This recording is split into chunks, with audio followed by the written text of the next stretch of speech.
Well, the notoriously fickle Steamboat Geyser in Yellowstone National Park has erupted 3 times since March 15th. Before that, it hadn't gone off since September of 2014. So what does it mean? MTN's John Shearer reports.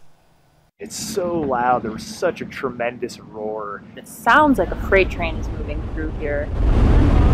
Those are Yellowstone National Park employees who witnessed the last big steamboat eruption in 2014. They described seeing a plume of steam rising from a distance. Then, when they got closer, and we get down to the lower platform and we just start getting drenched, raining sand and silica. This is what Steamboat looks like right now.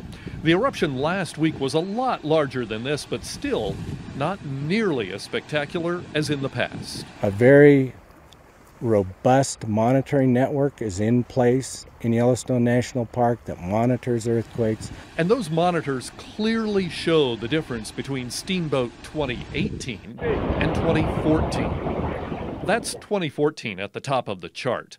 Seismologists say those eruptions were more than twice as big as the ones this spring.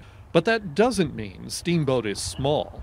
In fact, it's a monster. Even those little eruptions that we've seen this spring are 10 times the size of a typical Old Faithful blast. But Old Faithful got its name for a reason.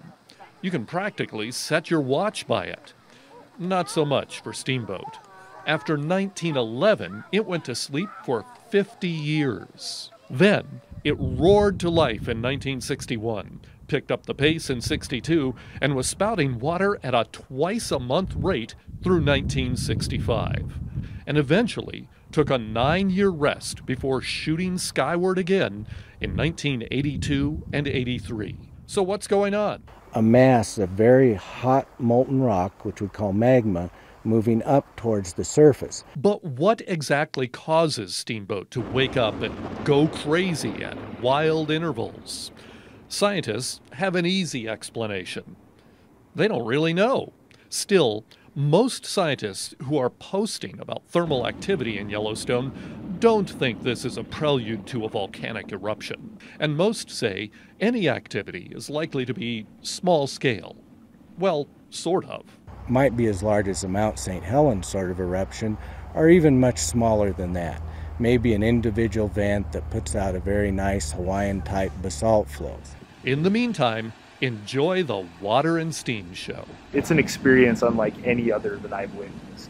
Spectacular. It's amazing. In Bozeman, I'm John Shearer for MTN News.